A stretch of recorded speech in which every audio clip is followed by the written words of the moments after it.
Then it requires patience when you don't have a capital. When you don't have money, you can't lack money and patience. Yeah. So if you don't have money, then be patient. Yeah. If you have money, then you can buy direct, mature the chicks. Yes. or the buns.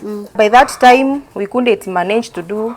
You couldn't better. like afford like we couldn't. Yeah, hata mabati. Afford. Like even mabati, hatunge afford wire. So tulikuwa naenda tunachukua vitambaa na nguo nzee, tunajenga nayo. Yeah, like so makaratasi we just actually I remember with our firstborn son, there is a time I went to clinic. I think it is the second clinic, and it happened that I was given a net. You know the mosquito yes, net. The mosquito net. So instead of us coming to use it with the right purpose, so it decided that we cut it. Yeah. That we can divide the cages. So we used it to divide the cages. We were using anything available. Ingekuwa hata ni nywele, nikitoa nywele, mahali kumetokana, tunaenda tunashona na hiyo nywele. Like the brains, you know them. Pigeons, they don't do pigeons hawaanyangi. They don't do the hanyaring. Sorry to say that. But when a male finds a female, it becomes and remains loyal like the rest of their lives until death do them part. Wow. Or unless you separate them. You can see it is very beautiful. Iko na pembe, iko na ndevu and actually it is bigger in size compared to the normal geese. A pair of it goes at 60,000. Mayai yake 1,500. People, good morning, good afternoon, and good evening, depends with where you're watching us from. Now, in our days, like growing up, we were stuck in rearing chicken that we could either sell or actually eat. Most of us rear chicken just so that we can find something to eat, like food at our homes. But today, guys, I brought you chicken that just looks so cute. They just want to be stared at. Imagine, can you even imagine eating something like this? Or a bird like this? Or look at that chicken. It looks kenyeji. But no, these are called ornamental buns. And today, we'll be talking about ornamental buns. I have visited an amazing couple who are just rearing ornamental buns. Any, wameka tu kuku, supu, very cute. But also, you'll be surprised to hear the value of this chicken, their use, how beautiful they are, how you can be able to keep them at your home.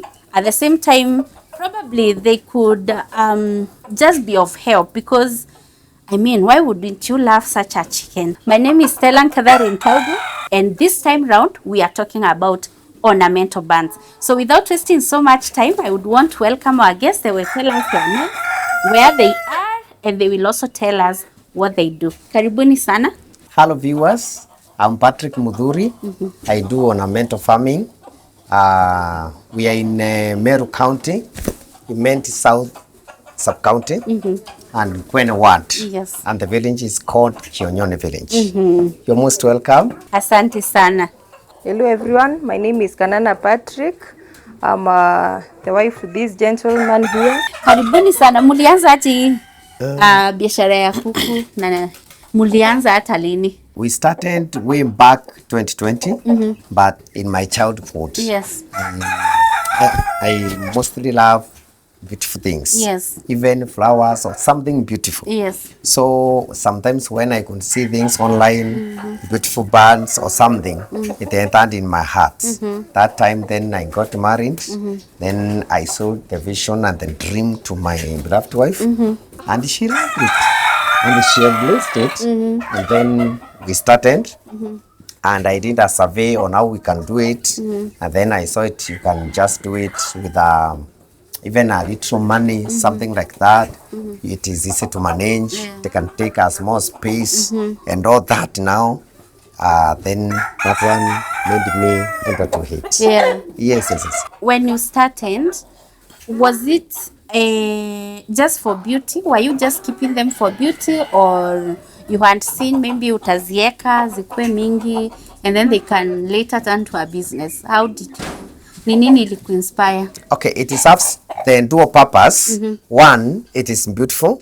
Then it is like a therapy to someone. When I see them like now, I can just pass by. I see them. Even when I have not eaten anything, I feel relieved. I feel good. At the same time, it gives me something to put in my pocket to pay my bill and all that. Yeah, so it serves the two purposes. Yeah, it is beautiful for personal use. So there are some people who keep it just because of the passion. And there are some people who keeps it because it is a business. Yes, it's a business. Oh, so Kana, tell us, umepatana na jamaa hapa anakuambia anaeka ndege, unashangaa this cute thing itatusaidia aje kwa hii life? So when he told you he want to keep ornamental bands, what did you feel? For sure I felt nice because for one, I believe in supporting your husband. So when he shared this vision about the ornamental bands, I just decided with my heart, let me support it. Although even in my previous life, I have never maybe seen them, I've never dreamt of keeping such bands. But when he shared this idea, I just loved it, and I decided to support him fully. And later I saw that it is a nice business, like he has explained. It is a kind of a therapy. Like even you enjoy when you're feeding them. Like when you're feeding, you're just enjoying different types of bands. Like they are beautiful anyway. Yeah, they are beautiful. How many chicken did you start with? We started with 3. And were they ornamental? They were not ornamental. Okay, now in this journey, you must have a dream and a goal in your mind. Yes. So because some people, like young people, or maybe some people are saying they don't have the capital. So we didn't end the capital, but we end a vision and dream and goal in our heart. So now we took the some 3 kienyeji. So we said we can buy eggs and then we put and incubate because we don't have the capacity to buy the bands itself. It's very, very expensive. Like this one now, it is 20,000. The one she's holding is 20,000. Yeah, the one she's holding is 20,000. This one is 25,000. Yes. This one is 10,000. This one. Yeah, one is 10,000. So now, because we could not afford to buy even one, then we went X way. We started tukaanza kununua mayai. Tunanunua mayai tunawekea. Ili sasa inatoka kwa katoto, tunakuwa patient, inatoa kitu sasa. So after the 3, what happened? After hizo 3 sasa tukasonga mbele. Then it requires patience when you don't have a capital. When you don't have money, you can't lack money and patience. So if you don't have money, then be patient. If you have money, then you can buy direct, mature the chicks or the bands. So now we just became patient. Tukavumiliana, tukaenda hivi na hivi na hivi. So nilikuwa na kagari bandai nikauza. And I invested wakati niliona matunda yake. So tukaongea na mama, tukauza gari. Tukanunua hizi. Tukaendelea nazo, tukanunua gari tena nazo. Bado tukazitumia kununua tena. Hata gari mzuri times 2 ya ile tulikuwa nayo. So guys, we will know hizi ziliwanunulia aje gari. We have to know today. But what is the name of this chicken? This one is called Brahma chicken, a light Colombian, because we have different types of Brahmas. So this one in specific, it is called a light Colombian Brahma. How many kgs is that? Like a male can range 6 to 7 kgs. And like the female, 3 to 5. Oh, nice. Na zinatokanga wapi? So mostly they are important. Oh, nice. And this one? This is called Fredo Baxando. Origin yake nimetoka Sweden. Sweden. Hii ni America.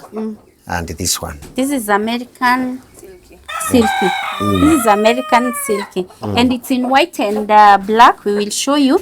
This one is black and gray and now brown. We have different colors. We have gray, we have chocolate, we have beige, going like that. They are so cute. We will show you all of them are just around. So because they are so heavy, guys allow us to put them down. Yours is just an amazing journey. But kuna kitu janiambia. You guys started in Nairobi mahali.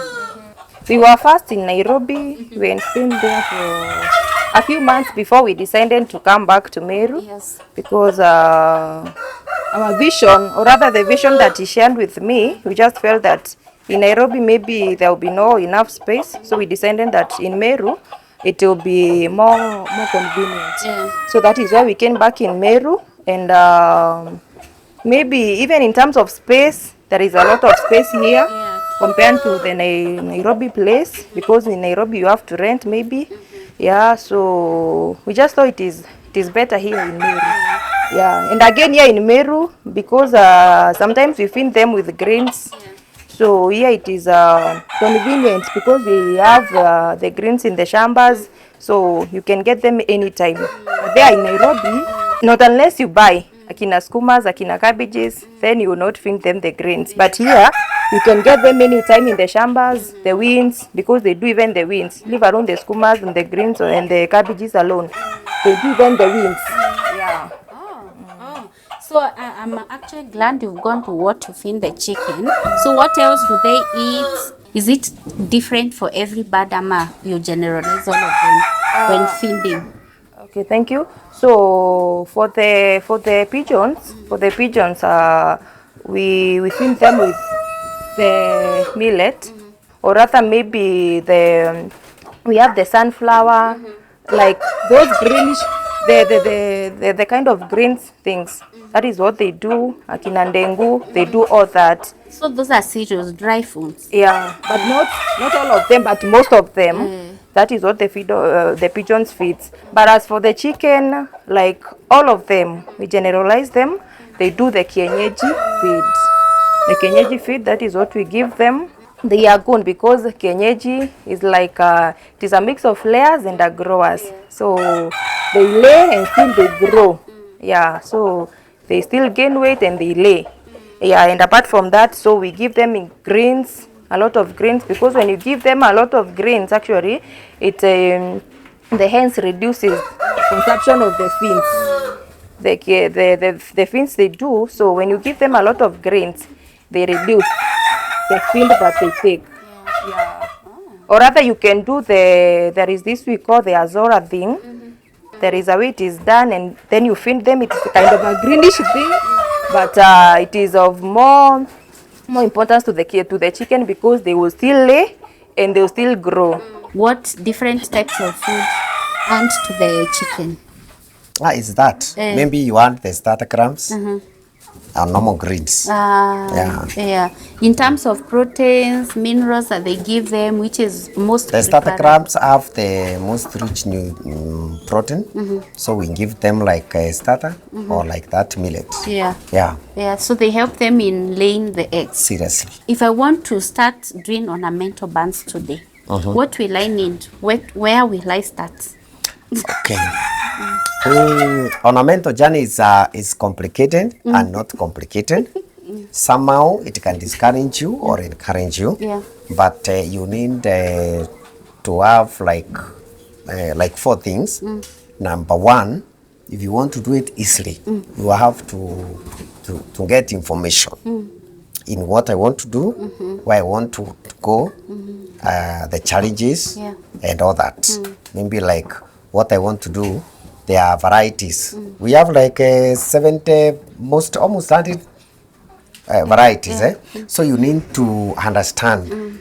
I want which, maybe the expensive one, maybe the cheap one, maybe the mediums, and what goes quickly, what does not go quickly, and then you need to have a mentor, someone who has gone ahead of you, who knows anything like that.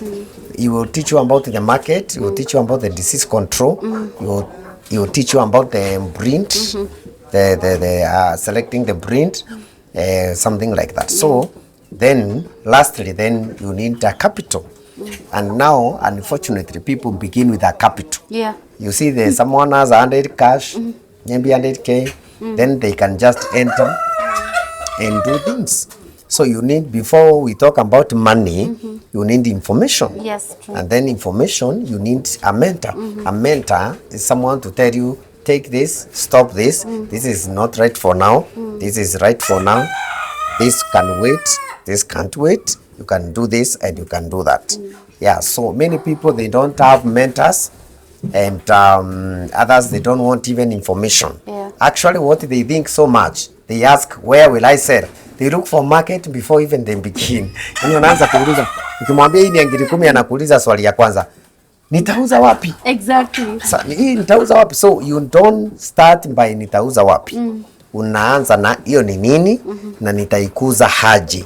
Because kwanza tunafunza kama disease control, how to keep it. Yeah. Then the market comes. Yeah. Yeah. True. Wow, interesting. Nyumba, at what point do you tengeneza nyumba? Okay, as for the structures, maybe like we never started like this, I may say.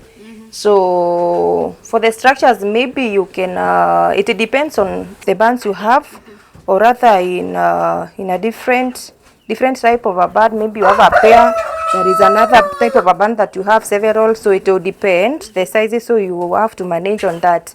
And they have to be spacious, of course, because they need a space for maybe mating. Like for the guinea fowls, they need a lot of space. Tulianza na makaratasi na vitambaa na mangunia, ndikuwa nataka wataje hiyo.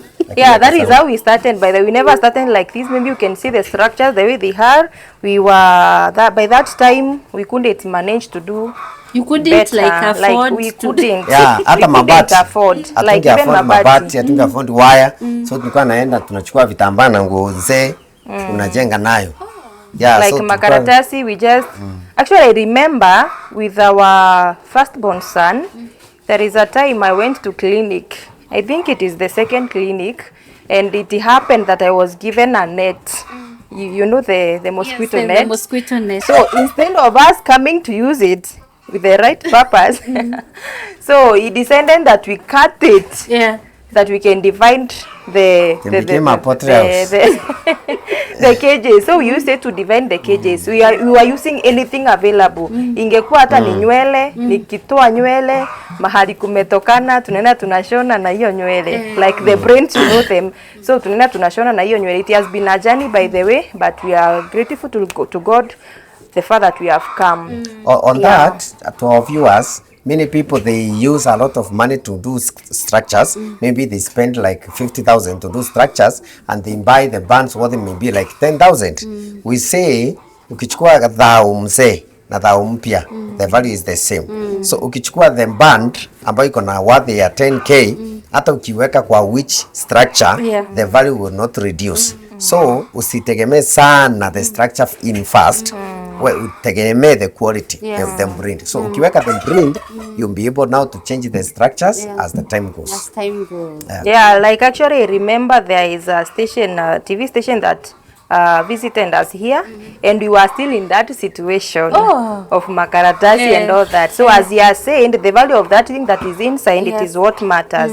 So we were in makaratasi thing, but what was inside got like variable. It was very valuable until they had to visit here. Yeah. Wow, interesting. Yeah, because they look so cute. You wouldn't even think nyumba yao imejengwa na makaratasi. So what varieties do you have here? Currently. You can just mention them. We will go around checking. Okay. But you can mention the varieties. We have the Muscovy duck. We have the African goose. We have crested rowan. We have guinea pig. We have royal purple guinea fowl. We have lavender guinea fowl. We have the white guinea fowl. We have white Holland turkey. We have bronze turkey. We have red bourbon turkey. We have American silk. We have blue-headed silk. We have like Colombian Brahma. We have Puchi. We have Pekin Bantam. We have the world of pigeons. We have Indian fantail. We have American fantail. We have Capuchin pigeon. We have Jacobin ones. We have French modern. We have Pomeranian potter. We have trumpeter, and we have frillback saddle. We also have the African goslings. Then the normal chickens. We have been having Tausi, but right now we don't have them in the farm currently. We have other barns that we normally have, but currently maybe we don't have. Yeah, Or because we you have sold Polish them. hen. Their number, maybe I can't remember all of them, but their number. Okay, you told us you incubated and buy next. How is the market for this chicken? The market is good because you've been shopping online. Like now this thing, actually there are some clips we saw in the YouTube, and it inspired us as we watch, as we saw things. So now through online, we could see some things and then go deeper to understand the source. And then that one could lead us to go and maybe look for money and have a budget for that one. Then we buy. Then the market is actually ornamental barns. It is in its prime time. It is on peak because it is not enough. You know, like now in Meru County we have few people who have these kind of varieties, and other barns like I have, I think in Meru County, like the Crescent Wren, like African Goose, like the Red Bourbons, maybe you might not find them in Meru County. So because of that, now the space is big. Actually, since I began, I've never flooded the stock. It is less through the time. Actually, there's some people who come, wengine wanakuja wanauliza, kwani hizi ni tasa hazizangi juu hawakuti? Juu zinakuta zikienda. Zinazaa zikienda. Tuko na maonda zinaitishwa, so hatuna. So unakuta mostly hatuna ya kuuza. So they are, na kama kuna yeye anajua ako nazo, ana pa kuuza, they can contact us. We will enable them to sell. Hata kama zitakuwa in bulk, we shall help them to. We have our wine range market. Wow, awesome. So where do you sell? Like your wine range market, wapi? The demands, the people themselves. Around. Okay, we have connections. All the maybe not for 7 counties, like for the 2 counties. In this country, and then there are some also other large scale farmers, those who have connections even to export, others export. So there are some people who do it. There are some people who also enlarge their market. They don't have sufficient kama ni chicks hawana za kutosha za kuserve client wao, so wanaombelelea. Hata mimi huombelelea actually. Borrow naenda natafuta na kuja napelekea hawa wateja wangu wale wanaitisha. Kama sasa ukitaka vifaranga wa Brahma sina, ukitaka wa silk sina, ukitaka unakuta sina. So hata ukitaka kununua expensive sina hata ya kuuza hiyo expensive. Wow. Interesting. Very sweet. Interesting. These bands, they look so special in terms of the way they look. And also keeping them. So I am wondering, have you met with any legal regulations? Like, do you need licenses? Do you need to say you are keeping such bands? Sijaiona zingine kama hizi.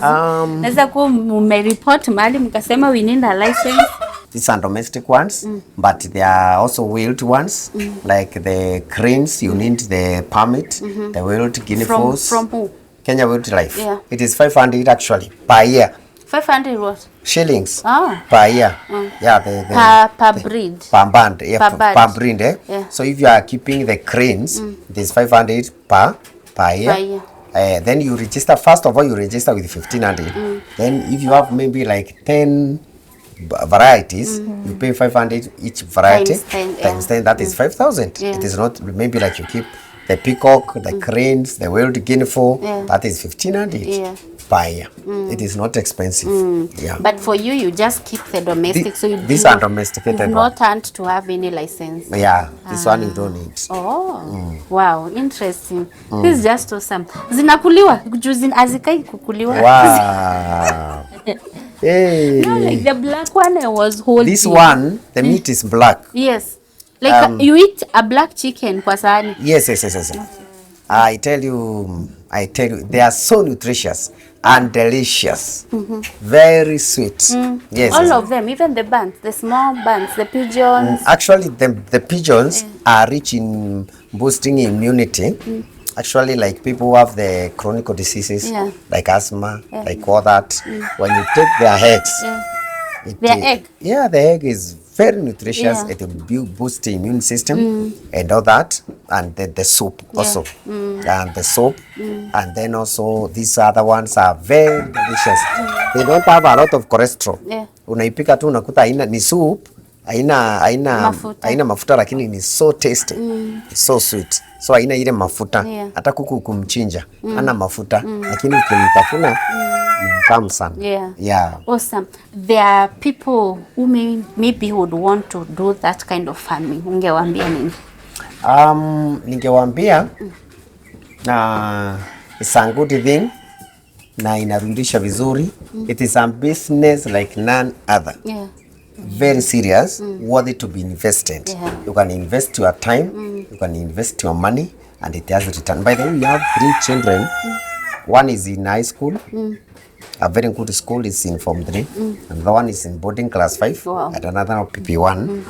And ni hiyo tu inatulisha. And we stay here, by the way. And we have done a lot. So it is something worthy, my viewers. It is something worthy to be invested. Something to invest your money like any other business. And it has good returns when you do it in the right way.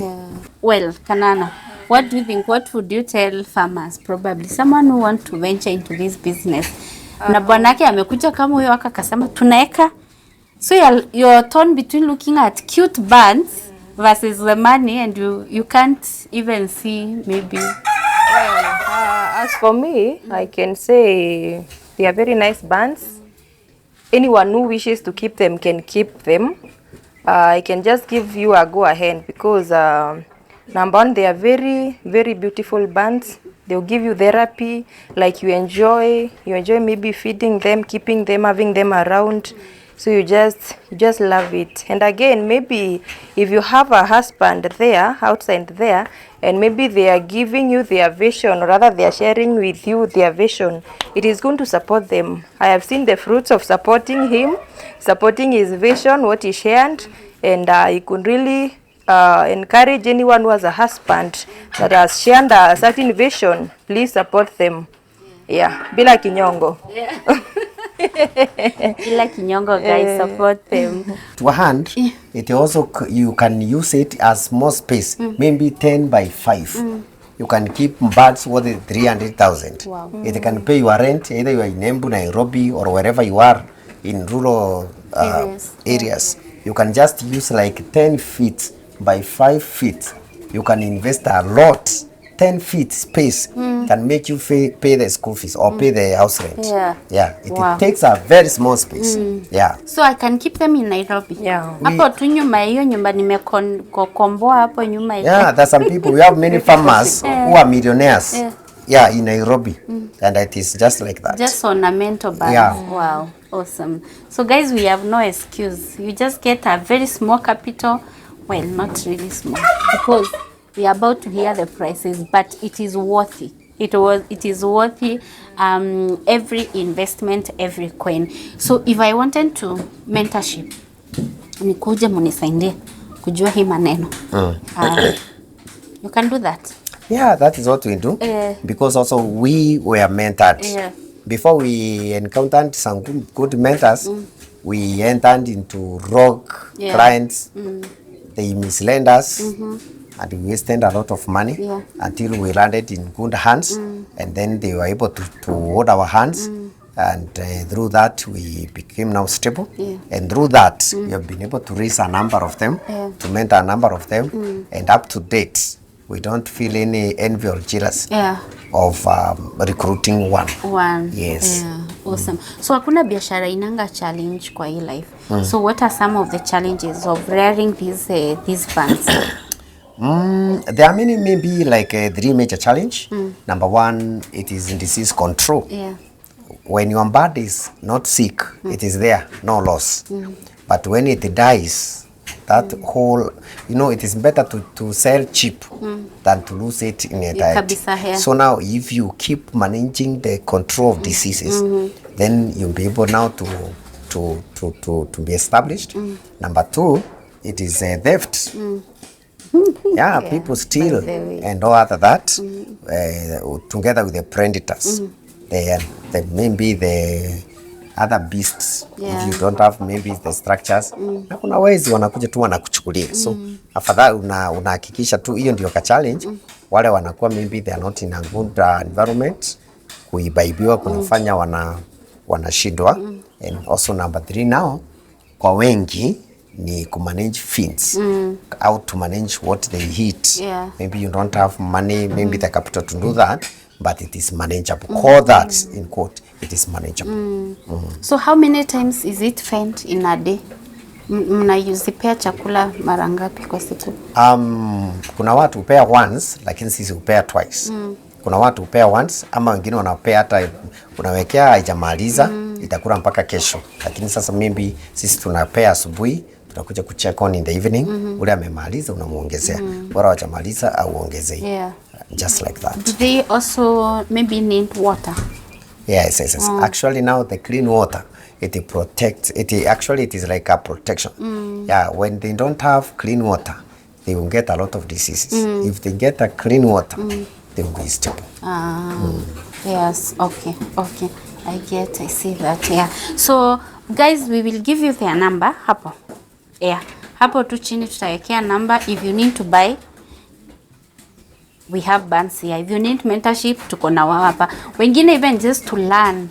I have done many farming videos and most of you ask, can we visit him so that we are able to learn? They are here and they're just so open. You can come, learn and just grow. Tulisema hii maisha, tunainuana. Ukiwanunulia, wewe your business grows and them also they grow. It's a give and take at the end of the day. So follow us. Let's see the chicken, the different buns that they have, because I really need you to see them closely so that you see one how cute they are. Mpaka unashanga hii mwenye anaua hii bada anapata wapi nguvu ya kuua, but yeah, we will be able to see them closely so that we know maybe their value. If you're interested in any pair, you know, they are there. Utaona ziko. So you can come and have them from them. Yeah, so follow us. Come and let's see what we have around here. So we have this hen over here. We call it the Pekin Bantam. It is a very tiny hen, but a very expensive one. So the price range for these ranges for a pair goes at 10,000, 12,000 for the Pekin Bantam. A very small hen, but a very beautiful one and a very expensive one for that case. And the egg? The egg goes at 300 per egg. Yeah, a very tiny egg. Moja hivi? Yes, 300. Okay. Very cheap actually, because some of the people even sell them at 500. Yeah. So over here we have the light Colombian Brahma. That is white and black in color. A very big hen and a very beautiful one with boots. The socks. Some of the people call them socks. The boots. It's a very big hen. Actually, the male can range a weight of 6 to 7 kgs, while a female ranges from 4 to 5 kgs, depending on the feeding and depending on how you have kept them. Because as for hours, we have the one male versus 3 females. So it actually also depends on the many hens that it is mating. So if it has a lot of females, so the weight will be still different. Yeah, so price range for this one goes at 20,000 to 25,000 yeah, per hen, and the egg goes at 1,000 each. These ones are the white-chested guinea fowls. They are the kids. They are not grown. They were over here outside, but they have decided to join the light Colombian. So they are called the white-chested guinea fowl, because the white-chested comes in whereby you can see there is a whitish thing over here, the neck. That is why it is called the white-chested. We have the dotted that has no whitish over here. So this one in specific, it is called a white-chested. A pair, a mature pair, because these ones are not yet mature, and a mature pair goes at 6,000 to 7,000, depending on the size, and a egg goes at 100 bob each. Yeah. Wow. Yeah. Awesome. So over here we have the naked neck silky, or rather you can as well call them the sugar silky. If you can go maybe in your Google, you search the Shonga silky to bring you the naked neck silky, the whitish one. It is a very beautiful hen and as well a tiny hen, but very, very expensive. A pair of this one goes at 10,000 to 15,000. That is a pair. You have to sell two. Yeah, not necessarily selling them two, but you can sell one because maybe there is a person who their female died and they still need a male. You can sell a male or rather buy a female if you don't have a female. It is not a must to buy a pair. Maybe when you are starting, you're starting the journey of maybe having the ornamental bands. That is why you can prefer the pair, the male and the female, to breed, and not necessarily from one family, because it is not going to breed a brother and a sister. Oh. Yeah. So an egg for this goes at 300 shillings to 400. But as for us, we do at 300 for the whitish silky, the Shonga silky, or rather the Shonga, the naked neck silky. And in the next cage over here, we have this turkey over here, the red one. We call it the red bourbon turkey. It is a very big hen, a type of a turkey, because we have different types of turkeys. We have the red bourbons, we have the white hollands. Maybe we'll mention the others maybe when we see them. So this one, a pair goes at 40,000. A pair of these goes at 40,000 and an egg at 1,000 bob. A very beautiful hen, and actually it is the current breed in Kenya. We have very few people who have this, the red bourbon turkey. Yeah, we have this one, the male. It is the one that that flaps those wings, like you can see. But for the female, it doesn't do like this. It is only the male that flaps its wings like this. Yeah, and people mistake it for aggressiveness. Well, some of them do that when maybe they are aggressive, but it is their nature to do that. It is their nature to do their wings like that for beauty, or maybe how God has created them. Yeah. Yeah, so over here again we have the American black silky. It is black in color, and even the meat itself is black in color, and even for the white silky, the meat is black in color. It is a very expensive bird, and actually the current breed of silky that is in right now, the American black silky. So a pair of these goes at 30,000, each end going for 15,000, and an egg going for 500. Yeah, the American black silky. Yeah, a very beautiful hen and a very tiny one for that case. Very expensive and demure. Yeah. It is demure. I agree. Yeah. So These are normal chickens. these are the normal chickens. The reason why we keep the kienyeji chickens, or the normal chickens as people call them, it is because we use them as our incubators. When the ornamental bands, they lay their eggs, when they lay their eggs, so we use these as our incubators. They are the ones that incubate those eggs. We don't incubate the ornamental bands. No, when they are finished laying their eggs, instead of us incubating the hen, you give it space so that it will lay quickly. So we just give it to the kienyeji hen to incubate the eggs. So that is why we keep them, and actually maybe for eating or consumption once in a while. Yeah. An egg for this, it's just 20 bob or 30 bob. Oh, an egg. Yeah, an egg for this is just 20 bob or 30 bob for the kienyeji chicken. I've never heard the price of these hens going up.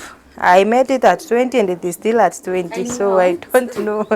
I don't know why they don't go up, nor even going low. And these are the most chicken that we keep.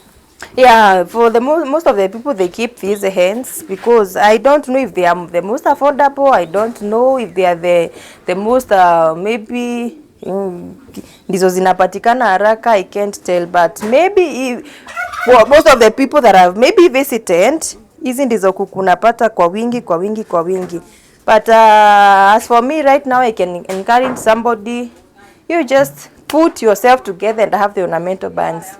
They have something big for you, and they'll give you a bigger amount to keep in your pocket compared to the kienyeji ones. Yeah. Thank you. Yeah. All right. So in this house, we have the world of pigeons. We have varieties. And as for this cage, we have the American fantails, the fantails, the beautiful ones. Now, most of the people say they look like peacocks because of those flapping of the wings and the feathers like they do. So it is a very beautiful pigeon. A pair goes at 6,000 to 10,000 for a pair. Because as for the pigeons, we don't encourage maybe buying a male, leaving a female. Mostly pigeons are bought in pairs, but maybe if at all there is because accident happens and maybe one pair has lost a male or one pair has lost a female, and there is a person who needs a female where they lost a male, you can sell them. It is possible, but as for the pigeons, mostly they are sold in pairs. And in the world of pigeons, we don't do eggs, we don't sell eggs, because the pigeons incubate their own eggs, because during the feeding time they feed their chicks, or like their squabs. We refer to them as squabs. They feed their own chicks. They feed their own chicks like the bands of the hair do. Like the bands of the hair do in their nest. So that is how the pigeons feed their chicks. It is not possible to incubate an egg from a pigeon and you give it to a hen. It is not possible. So they do their own eggs and they feed until the chicks are able to feed for themselves. Yeah, these are the American fantails. And as for this cage, we have the capuchin pigeon. It is over there. Very beautiful hen. People say and ask, how does it feed? Because there are some hair that has covered the eyes, but to be sincere, it is able to feed, because how God has created it, it is able to feed. So we have that pigeon, capuchin pigeon, a very beautiful one. A pair of that goes at 15,000 to 20,000. That is the price range for the capuchin pigeon. We have them in different colors. We have the black ones, we have the white, we have the brown ones, even though we don't have the brown here, so they are in those 3 different colors. Although there are some that are mixed, like the black one, we have that one that is mixed white and black, but you can meet a pair that is black purely, a pair that is white purely, and a pair that is brown purely, or the one that has mixed up. Yeah. We have the French Moderne pigeon in this cage over here. A very huge, big pigeon. Actually, it is a very big pigeon. It's similar to a 3 months. Is it even 3 or 4 months old a chicken? It is very big. It is in the class of the world of pigeons, I think it is number 3, yeah, 3 or 2 in terms of size. A very big. A pair goes at 30,000 for that one. The French Moderne, that brown pair goes at 30,000. So we have the French Moderne, the brown one that is brown, the pure brown, and then the rest of the pigeons, they are the semi-French Moderne. We have the semi-French Moderne and the French Moderne. So the brown one is the one that is French Moderne, the rest are the semi-French Moderne. So the semi-French Moderne goes at 15,000 to 18,000 per pair, but the original French Moderne goes at 30 to 35,000 or even to 40,000, depending, maybe. Yeah, so that is the price range for the French Moderne. And the French Moderne itself is bigger in size compared to the semi-French Moderne that is smaller in size. That is why it is called a semi-French. Yeah. Wow. Okay. So in this cage, we have 2 different types of pigeons. And maybe there is a person who might be asking, what about the pigeons that are in one cage and they are of different types? So what happens to pigeons? Pigeons, they don't do, pigeons hawaanyangi. They don't do the hanyaring. Sorry to say that. But when a male finds a female, it becomes and remains loyal like the rest of their lives until death do them part. Wow. Or unless you separate them. So in this cage we have the Pomeranian Potter, the big one that you can see over here. It is the Pomeranian Potter, a very expensive bird. It is actually referred to the most biggest pigeon compared to the French Modine that we said. It is the biggest pigeon that we have in the world of pigeons, the French Modine. A pair goes at 40,000, the bigger one. And actually, when I mention about the prices, I'm talking about the mature ones. So we have different prices for the squabs. The squabs is when they have just transferred from the chick stage to their feeding stage.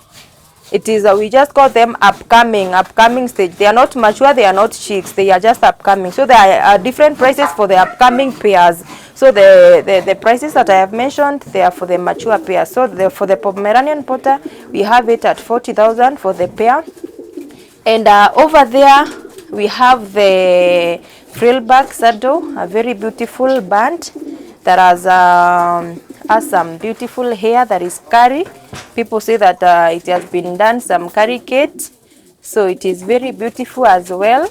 And for the pair of the frillback sandal also goes at 40,000 to 50,000. The range is 40 to 50,000, the same as for the Pomeranian Potter, 40 to 50,000. That is the price range for the frillback saddle and even the Pomeranian Potter. They are also in different colors.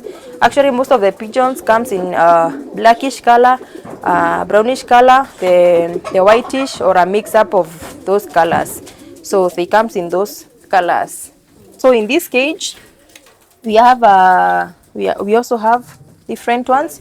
We have this brownish pigeon that is called a Germany trumpeter, that has some hair that is combed over its end. It's a Germany trumpeter. We have the whitish ones, we have the brownish, and as well you have the blackish ones. So any of the color that you can wish in pigeons, in brown, white, or black in color, you can find them. So these ones are the Germany trumpeter.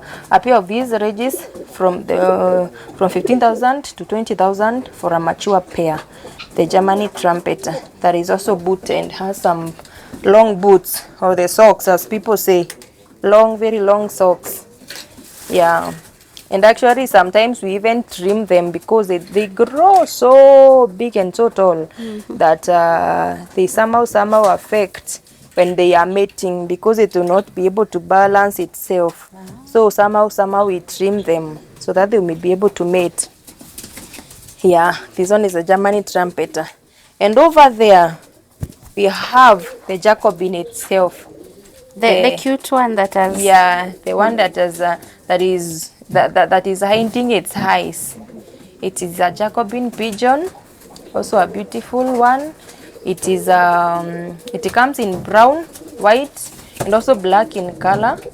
They come in those colors, and a pair of that goes at around 40 to 50,000. That is for a mature pair, but for the upcoming ones, there is a different price for that depending on the range of the upcoming pair that you are interested in. So that is the Jacobin pigeon.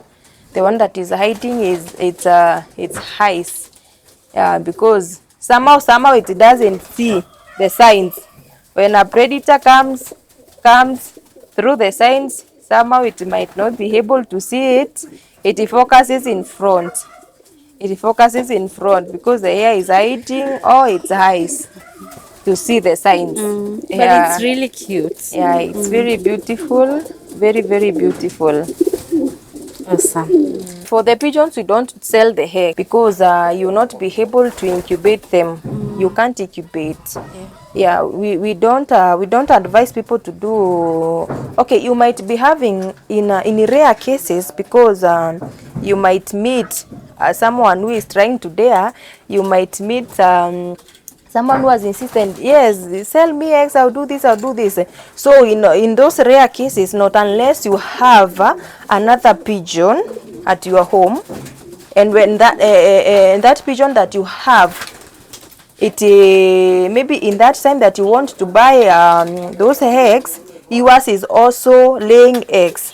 So in a way that you just go with these eggs, uende nazo unyang'anye zile zake, uweke hizi za huyu umenunua. So because it will not be able to understand kama sio zake, you just go and you exchange the eggs. Utupe zile za yule ndo uweke huyu. That is kama uko na ingine imetaga hiyo time unataka kununua hiyo mayai ya huyo mwingine. But in very rare cases, but we don't advise that anyway. We don't advise. For the pigeons, we just advise you buy the chicks themselves. Because for the eggs, they are very tiny, very, very tiny. For the pigeon's eggs, they are very, very tiny, very tiny. And as they are tiny, they are also delicate, very delicate. Yeah. Awesome. So we have a hen over here. Inaitwa Polish hen. Iko na nywele kwa kichwa, inakaa ya kushukwa. A very beautiful hen for that case. Yeah, a pair of it. A mature pair goes at 10 to 15,000 for the pair of this one. Na mayai yake nayo ni 300. Si pesa mingi sana. 300 peke yake. Yeah, and it comes in different colors. Kuna brownish, kuna whitish, kuna hata gray, kuna like vile tu kuna kuanga na kuku za kala mingi. Even these ornamental zinakujanga tu na kala mingi, white and black, a mix up of white and brown, like those different colors. Yeah. Awesome. Hii ni huyu anaitwa African geese. Ndio huyu. Nataka mayai kubwa sana. The African geese. Yeah, it's the current breed of geese that he is in right now. You can see it is very beautiful. Iko na pembe, iko na ndevu. And actually it is bigger in size compared to the normal geese. A pair of it goes at 60,000. Mayai yake 1,500. Yeah. Kuna hawa the crested ruens. Huyu ako na rangi ya green kwa shingo, ndiye male. Or rather maybe if you want to differentiate them through their voices, inatoanga sauti isikiki, like ni kama you are whispering. Haitoi sauti, ni kama imekabwa na kitu kwa koo. But for the female it is very noisy. For the female one it is very noisy. Maybe you can hear. Huyo ndio kike. Pia anatoa sauti ya juu. For a pair of this 15,000. Mayai yake ni 500. And then for the Muscovy, mayai yake tu ni 50 bob. 30 to 50 bob. Hawa si very expensive. Nayo kuku mmoja anatoka from 500 to 1,000.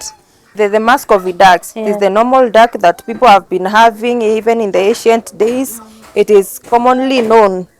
The world of ducks, like the goslings, the different types of ducks that we have, because we have like 20 different types of ducks, several types. Like we have seen the pigeons, we have several. Even the ducks, we have like 20 of them. So though we don't have most of them here, we have a lot of ducks. So the water, they use it for swimming, and actually they like mating in the water.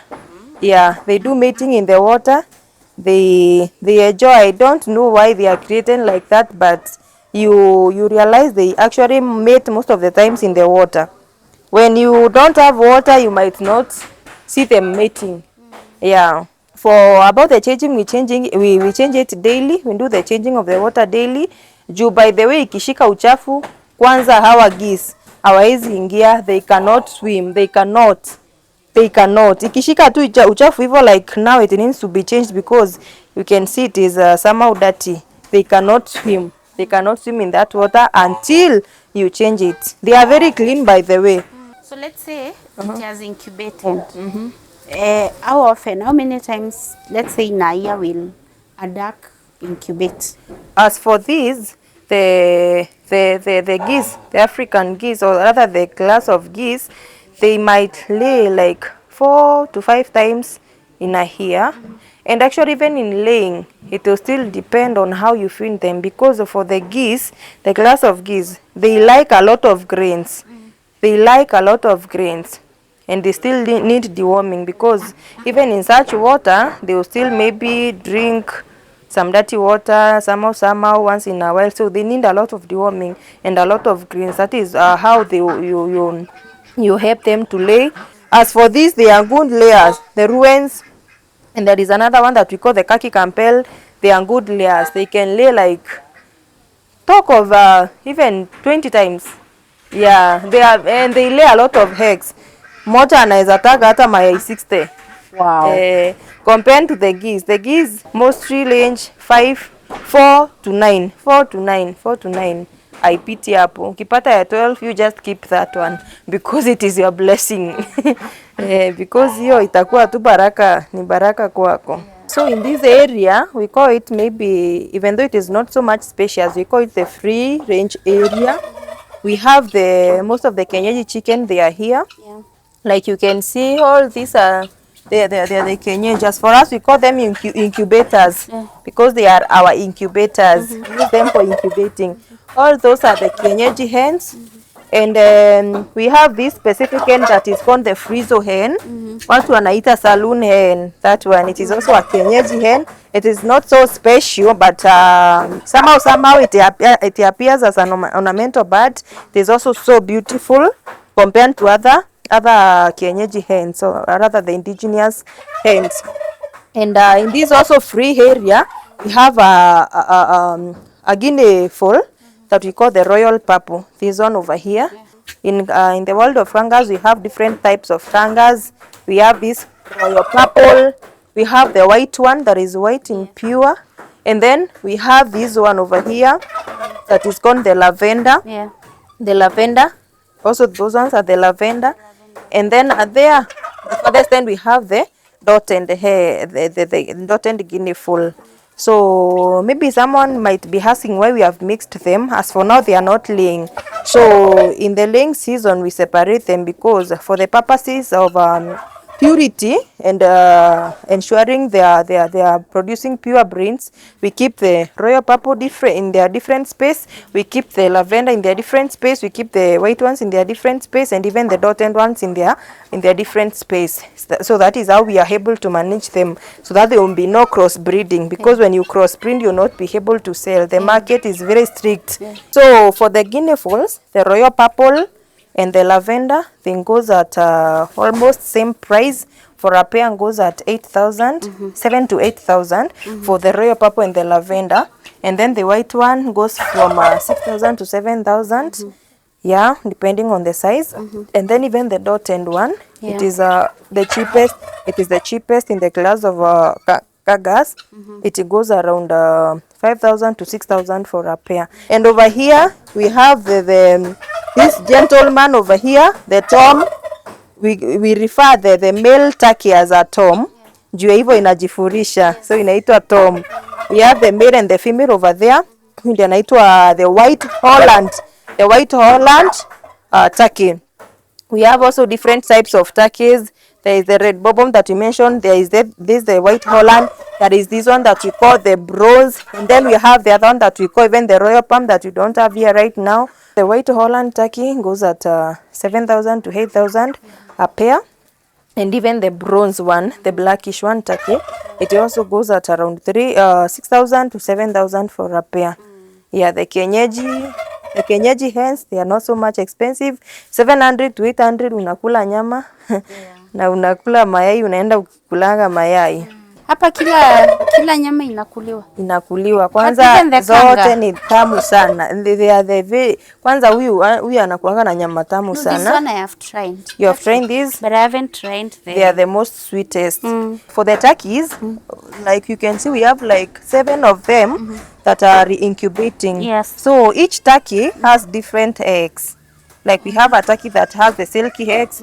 We have another one that has the Polish eggs. Yes. We have the other one that has its own eggs, the turkey eggs. We have another one that is having the Brahma eggs. Yes. So we do the mixing because at the end of the day, so what we do somehow when it is ready to hatch and it is not even ready to come out, so we just kuinyang'anya watoto, we just brood the chicks, tunaipea mayai ingine. Yeah, so sometimes we do that when we have enough eggs, we do that, tunainyang'anya watoto ikihatch and then we give it some other eggs in incubate because turkeys are the best incubators that we have. They are the best incubators that we have. Turkey hata ukiitoa hapo ipeleke Mombasa, as far as imeshalalia imeshakuwa broody, yani imekuwa na hiyo joto ya kulalia, itaenda tu Mombasa na ilalie. Ukiitoa hapo ipeleke anywhere, they are good incubators. It will just go and continue with the incubating. Borake umeiwekea mayai. For the turkey itself with the kanga and some ducks, they go at 28 days. But for the class of the hens, akina Brahma, akina Silky, akina Polish, hiyo class ya kuku ni normal 21 days. Yeah, but for the turkey kangas na some of the ducks, kama hizo tumesema hapo, the exotic ducks akina Rouen and the crescent Rouens, hizo ni 28 days. Yeah, lakini kama ni za geese kama hii nimeshika, it goes to that around 30 to 35 days ndio ihatch. Wow. We can realize the number of eggs that will hatch in 7 days time. When we incubate a hen right now, in 7 days time, I should be able to know the number of chicks that I will collect. Yeah, I'll just do the candling. I'll know the egg that is fertilized, and I'll be able to know nitapata watoto wawili, nitapata watatu, nitapata hakuna. Kama hakuna, they will just be no need of wasting its time and your time to wait, whereas you know haita hatch kitu, unanyang'anya tu hiyo mayai na mnaweza kula because it is not fertilized. Mayai ya siku 7 kama ijakuwa fertilized, mnaweza kula tu juu ni fresh. Kuna kama hii huwezi ekea turkey like 20 eggs, it is not possible. Juizi ni kubwa, unaipea around 12 or 10, talk of 10, 12, so that it will be able to kuzirotate, kuzigeuza and all that. But as for the kangas, mayai twa kanga ni tudogo sana. Na pia za silky na pia Polish, they are very tiny, si kubwa sana. Hiyo juu take ni kubwa, unaweza iwekea around 17 to 20. Yeah, for the turkey. But for the normal kienyeji hen ni 14, 12 hivyo. Yeah. Awesome. Yeah. Awesome.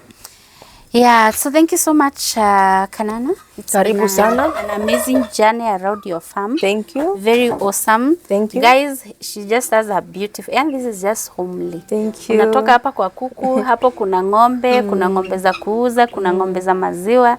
I think it's just so beautiful that we are seeing such a home. And thank you for opening your farm for us. Thank you. Especially to learn and also to see the good job that you are doing. We really appreciate you. Thank you. So guys, I hope you've been learning. If you would want to reach to Kanana, we will definitely give her number. We will put it there on the description so that you are able, actually we'll pin it so that you are able to reach out to her if you need a bird. And by the way, unapelekanga everywhere. If I need it in Nairobi, unanitumania. If I am outside the country, in Tanzania somewhere, Anywhere. in the country. Anywhere. Yeah. We do deliveries. Leave alone countrywide. Even like tumepeleka hata Tanzania, Uganda, we deliver anywhere. Yeah, we deliver. There is a delivery, but of course at a fee. Yeah, depending at whatever place that you are in. Yeah. Yeah. Yeah, you can always discuss the fee. If you need any ornamental bird, just holler and you will be able to get it. Maybe if you are there outside and maybe you feel in your heart, you can start, you can do this, please do. Please do. It is a very well paying job. It is therapeutic. They are like, you enjoy having them, so you can just do it. It will make even your pockets more huger. Yeah. Make your pocket huger, guys. Yeah. We end it there. My name is Stella and Catherine Taugo. Thank you so much for having me. Thank you for watching this video. Please share it with someone, 1, 2, 3 people. Leave us a comment, leave us your feedback, and we really appreciate your continued support. If you've not subscribed, please subscribe to our channel so that we learn together, we grow together. From me, it's a goodbye. Till next time.